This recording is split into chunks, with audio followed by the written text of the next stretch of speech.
Welcome to Keeping Score. I'm Rick Horrow. Each week we bring you insights from the playmakers, deal makers, and rule makers in the world of sports. I'll give you my take on some of the items of the week using my 30 years of experience doing deals for teams, leagues, and players in the $750 billion business of sports. Plus, we'll talk with a central figure in the sports world. The views expressed in this podcast are my own and do not represent the views of Reuters. Let's get started. Keeping score, NFL issues, always top of mind. $5 billion annual television contract. 27 of the most valuable 50 teams in the entire world, according to Forbes, or NFL franchises. So on the surface, the numbers look really good, but we need to go below the surface. And there are a lot of issues relating to the NFL. Not only Josh Brown, by the way, who is no longer a Giant. It would be interesting if Robbie Gould could not kick well if Josh Brown would have been cut as quickly, but we'll cover that as well. Nobody better to talk about this than friend and global editor of Reuters Digital, Dan Colarusso, who is over the pond in London. Cheerio. Cheerio, Rick. Good to hear from you. But yeah, I came here. I missed the game. I missed the Giants game on Sunday. I didn't get here for that.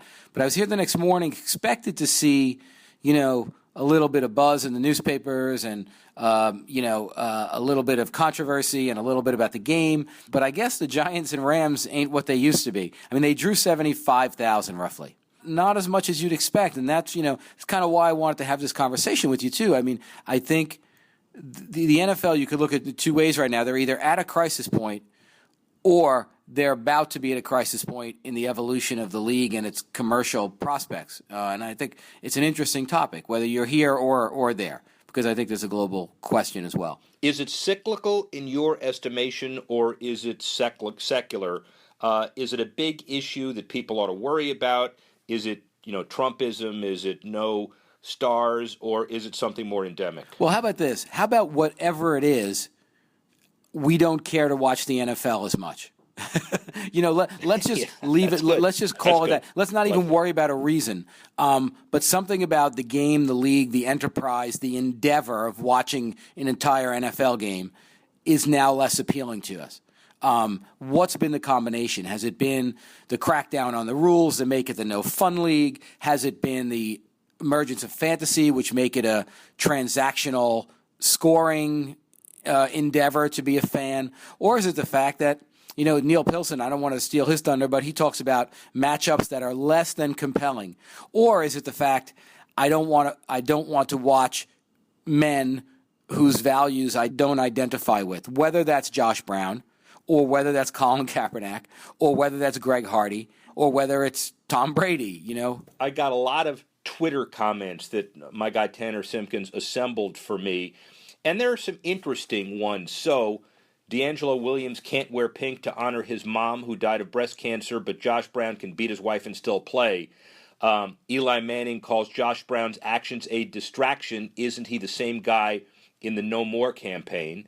Josh Brown stands up for the anthem, so I guess it's okay if he beat his wife on a regular basis. I saw that one. These are things that are shocking to me to see, because what it shows me as an old dude is that people who communicate through social media are really intensely concerned about this kind of stuff. Well, let me tell you something from a not quite as old but still old dude point of view, and I watch social media. It's part of my job and it's part of my responsibilities. When you look at momentum or conversations happening there, they're not happening in vacuums. They are reflective of what's happening in greater society. And I think, I am a diehard, born to it New York Giants fan. My wife had some old maternity clothes that were NFL themed. She was born a 49ers fan, but I converted her fairly quickly. She sent me a photo. She texted me a photo of her Giants shirt in the garbage can when the Josh Brown news hit. And the text was, "I'm done." And you wonder what societal pressure that leads to. What are our mothers and our wives and our sisters and a female fan base, quite frankly, that the NFL was pursuing very, very hard. What does that say? What is that going to mean for husbands, fathers, sons, and the NFL over 10 years? Is this going to be an issue, as big an issue as CTE? If I had a son, I'm not sure I would get him involved in youth football. Will he still love the game quite as much? These are all kind of foundational issues. And, Neil makes a good argument for it being situational and possibly cyclical. But there's a bigger thing here in that the prevailing reason to watch the league is outweighing less the reasons not to watch. And until the NFL gives us a reasons to like it more because of how it conducts itself, or games that are so much better, why are we coming back? Remember that color rush stuff we've talked about earlier in various shows where the company produces these vibrant colors. So now the quarterback of the Jaguars, Blake Bortles, is complaining over here, you probably not saw it, that he hates the mustard uniforms. Well, that's not the reason not to watch it, but the answer is shut up and play better, right? So there are a lot of issues, and I don't mean to minimize it because it is serious. And by the way, it relates to the kids. You just said that. Look at some of the sponsors. They're young sponsors, and they got to deal with that. If you remember on the color block jerseys, though, the league introduced them. People who were colorblind couldn't watch their teams, right? That was a real issue. And why did the league introduce them? To force my kid to torture me to buy another jersey? This is the issue that I think the elders of the league don't see, that there's one thing to own a space, and there's one thing to make fans feel a little bit exploited and a little bit defrauded. And I think they're tipping into that zone. And I'm a fan. I love the game, and I'm barely watching it anymore. And that's not just because the Giants are mediocre. For you to actually say, I'm done, now I don't know if we'll hear that a year from now from you, to watch your Giants, it's a very important part of generational growing up with family and kids, and for people to walk away from the NFL, they better take this conversation seriously. And the other way to do that, of course, is the mega sponsors, the Procter & Gamble's, the General Mills, the Hershey's, the companies who are tied into football at an endemic level that relate to the kids.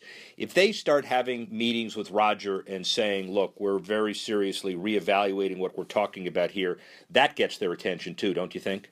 I think it does. And, nothing really changed until money starts to disappear, right? Especially with an organization as big as the NFL and an enterprise as big as the NFL. And they do, to the NFL's credit, it does have, several fronts of revenue coming in.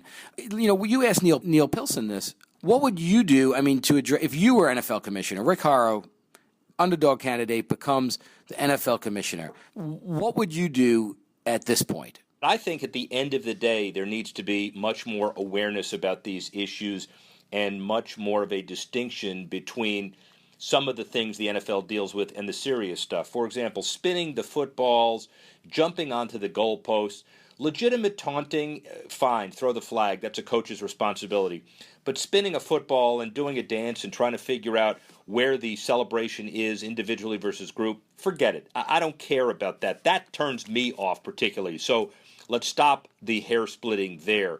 As far as the bigger issues, there is a lot of discussion about CTE and where that's going and the violence issues. So there is a absolute commitment and a working with the Pop Warners of the world. I know I am, got to disclose it, I'm on the board of Pop Warner, but there is a little bit of a frustration that there's a disconnect at the top level. So get everybody in a room and all of the like-minded people try to deal with this. You can't solve all the science, but you can get ahead of the science and make sure that people think that you're really trying to solve the problem, not try to sweep it under the rug.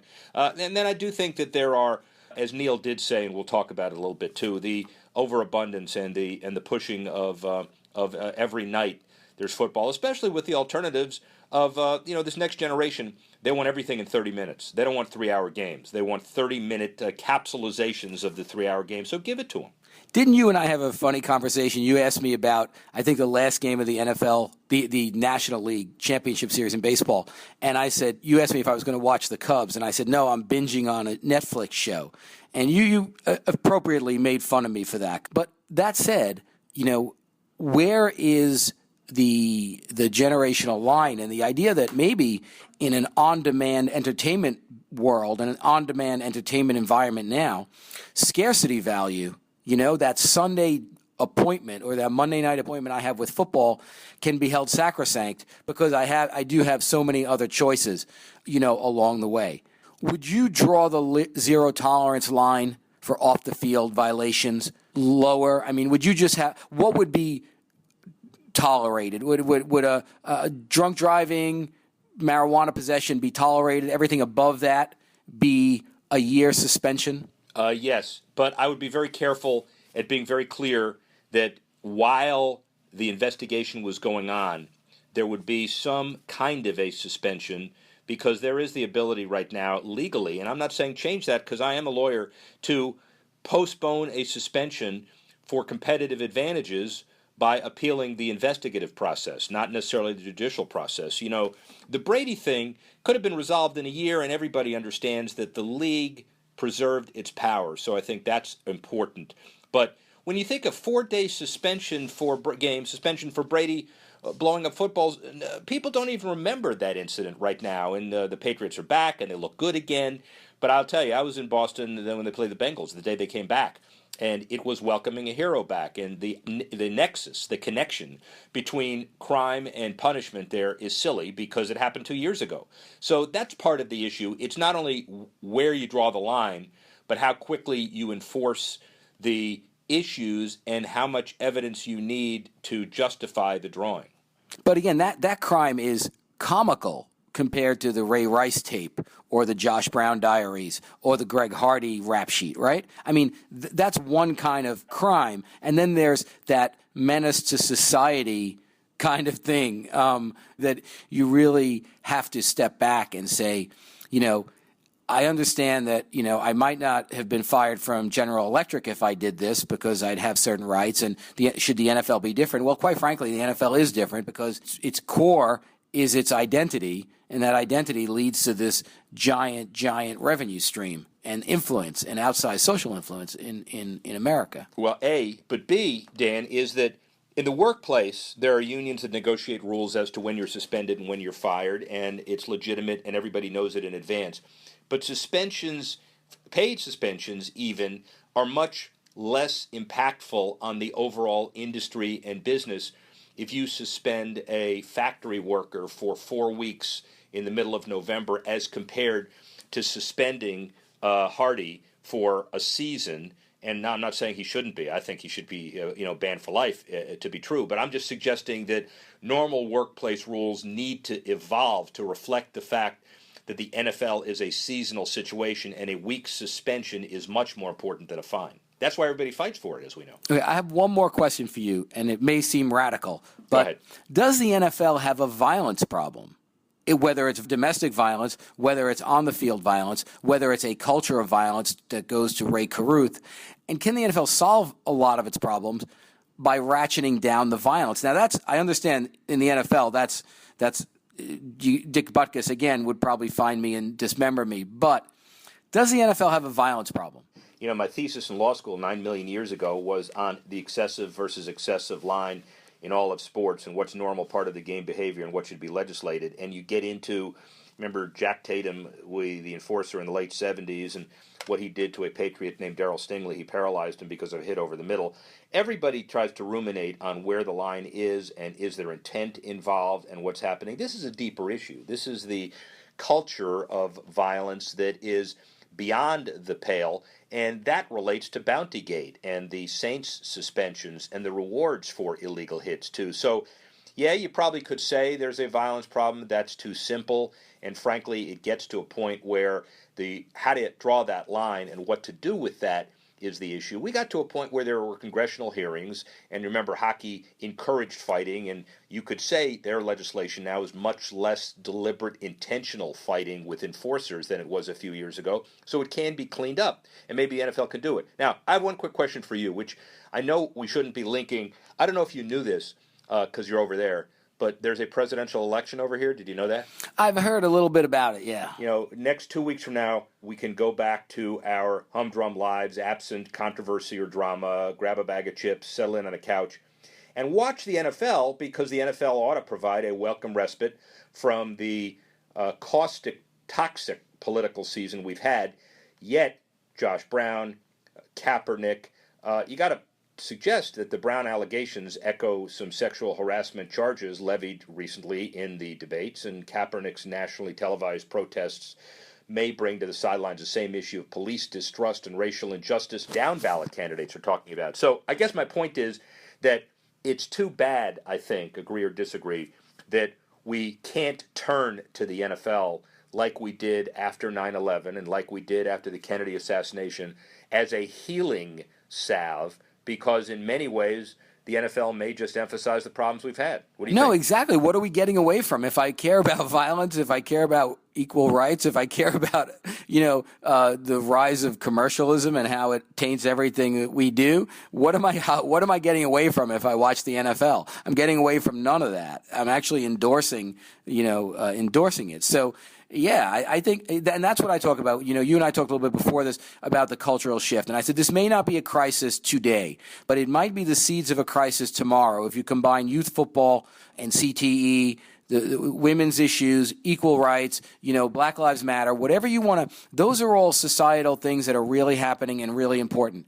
And if we don't, if the NFL says it's about, the fact that we're not throwing the ball deep enough or there are too many holding penalties, then the NFL's missing the point. And I'd rather our listeners not miss that point. I think that there are seeds, and it's at least seeds of a good conversation. If we were, I imagine, on the board of the NFL, I would hope we'd be having the same conversation. Well, that's the issue. We're going to stay in touch on this one because it is important, and it was important enough to rise as a special, and nobody better to talk about this from a kind of independent perspective as Neil Pilsen. He is the president of his own consulting firm, but he was, as we know, responsible for negotiating big deals with NCAA basketball, the Masters, college football, and the NFL when he was president of CBS Sports. So let's hear from Neil now. I'm not going to deluge you with numbers, but some would say the NFL is in crisis. But one of the most senior statesmen I know, Neil Pilsen, president of Pilsen Communications, former president of CBS Sports. In 1995, he established Pilsen Communications, involving NASCAR, IOC, Rose Bowl, Churchill Downs. But in 2 terms as president of CBS Sports, he was responsible for negotiating broadcast agreements for all of CBS's major sports franchises, including NCAA basketball and the like, the Masters, college football, and by the way, the NFL. So in addition to being a good friend and probably a senior statesman, though we don't need to compare age, Neil Pilsen, how are you? Doing fine, thank you, and I do claim the mantle of being a senior statesman. Good. Well, statesman first. We'll deal with senior eventually. So here's the conversation that the great unwashed is having. Has the public had enough of the Josh Brown icing on the criminal justice cake, the release by the Giants, which is breaking news? Where are we with the image of the NFL, and has it gone so far, Neil, as affecting ratings, or is this just kind of cyclical? I think it's cyclical. Certainly their image right now with a succession of problems, concussions, spousal abuse, taking a knee.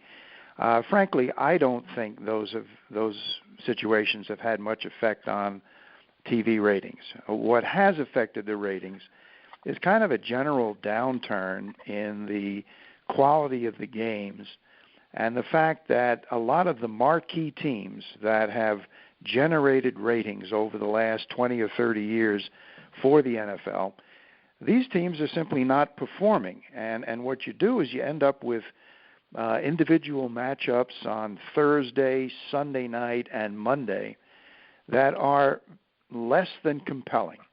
For example, last week we had the Bucks and the Panthers. This week we're getting Jacksonville and Tennessee. Folks don't have much interest in those games, and the NFL is finally beginning to experience the problem of diluting its Sunday afternoon with individual games on Thursday, Sunday, and Monday nights that are bad games, bad matchups, and frankly, some of them have been unwatchable. Let's be the devil's advocate NFL scheduler for a minute. The mentions that you just made are 2 intra-divisional games, which you should make an argument that early in the season, those are important games. Later in the season, maybe someone is hopelessly out. You can't have a marquee matchup every game, so what is the solution of that issue? Well, I'm not sure there is a solution. Ultimately, the solution could be to go back to a stronger Sunday schedule but I think the league now has committed and the revenue stream has been established for Thursday, Sunday, and Monday games. But that's part of the problem. Your marquee teams, Dallas, Chicago, San Francisco, Denver, Green Bay, the Colts, none of these teams are doing very well. The new team in Los Angeles is basically average.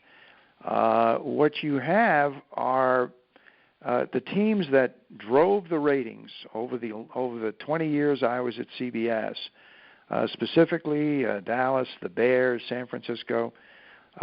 These teams aren't doing very well. Neither is Green Bay. And teams with stars that are largely unknown for the national audience are now being featured on the single game nights, and frankly, a lot of those games have not done well. They haven't been exciting games, and they certainly haven't rated well. And this is one of the trade-offs to creating multiple exposures, that the NFL is now seeing that a lot of these games just don't generate an audience. Some of the stars that they were hoping would develop, like a Cam Newton, have almost self-destructed. Manning, Peyton retired. Adrian Peterson is hurt. Brady was out for 4 games. It's hard now to know who's on which team. And when you have an individual game, the public just doesn't seem to be watching in the same numbers. Sunday afternoons seem to be strong. They seem to be holding on. Is the league by nature, Neil, unable to deal with its biggest issues like CTE and violence and unnecessary celebrations? Would you consider all of those in the same class? Is one more important than another, and how do we deal with those? Well, I think you have to deal with them, obviously, but I candidly, and I've watched a lot of television, read a lot of stuff about the NFL. I don't believe viewers are turning away from the NFL because there are issues with concussions. I think that could be a long-term issue, but I don't think it is a short-term issue. Nor do I think spousal abuse and bad acts by various players, or even the issue with respect to goal line or touchdown antics. I'm not sure people decide not to watch the NFL because of those reasons.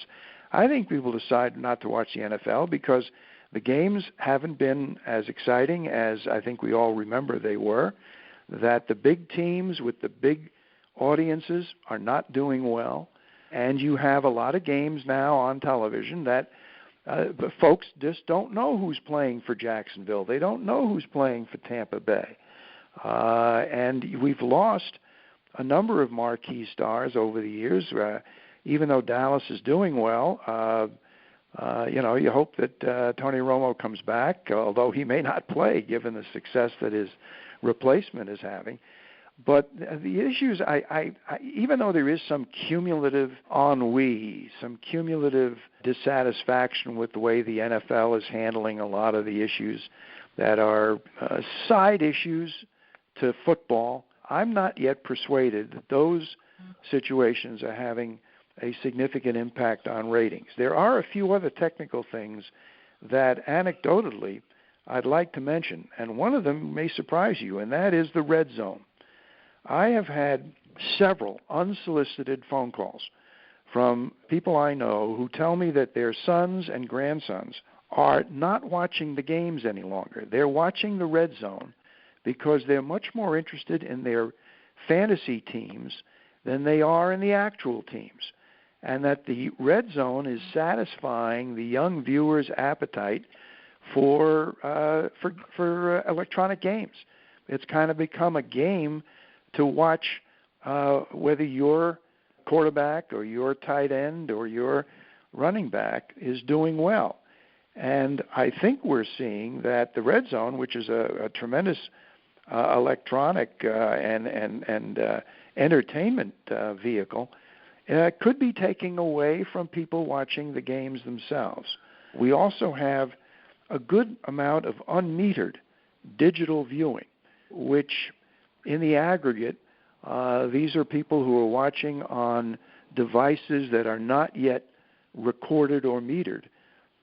Those folks may not be watching at home. They may be out and about at the supermarket or at the mall, and if they can get the games and don't have to, they're not being registered or recorded as Nielsen viewers. Incredible, important point. Just to interrupt on that, because I wanted to seize on that for a second, because, Roger Goodell takes the public position over the last couple of days that we're still a television universe, and he measures success based on televisions. My daughter and maybe your grandkids and otherwise will have a different opinion of that, and I wonder whether the NFL and sports in general are unfairly penalized because the post-Nielsen counting of Sunday ticket streaming and mobile device access hasn't caught up with the technology yet. What's your take? Well, I think some of that is true. I'm not sure it alone is the principal reason, but I think it is one of the reasons.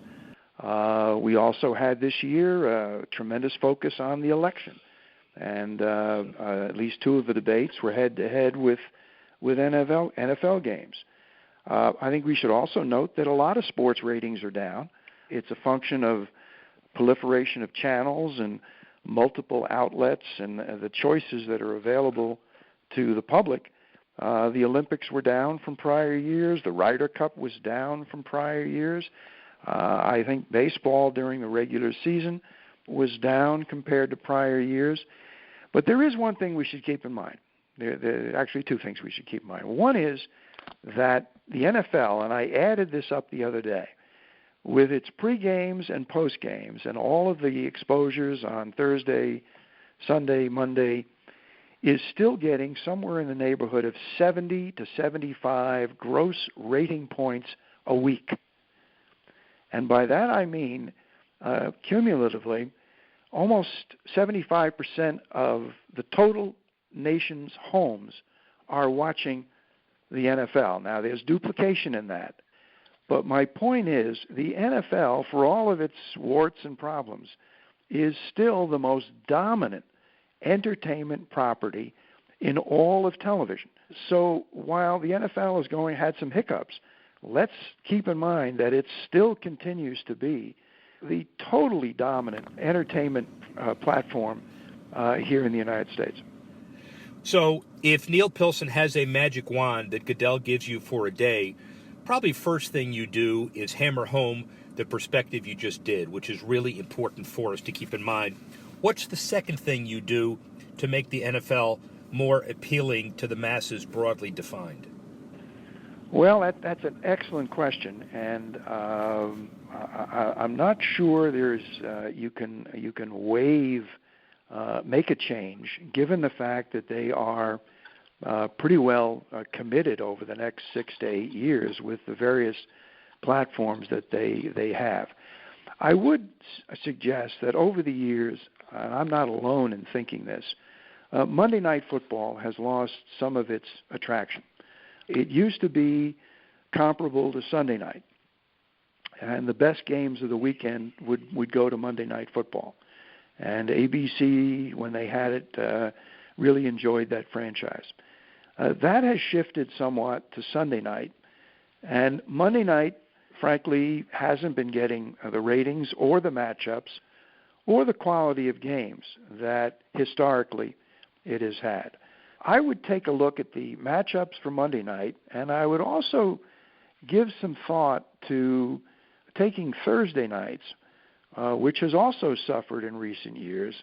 I'd have to question whether putting some of these games on the network in a highly competitive Thursday night situation where a lot of original programming is running against these games, either you get better matchups there, or you consider keeping that to avoid further ratings decline, at least with respect to the networks.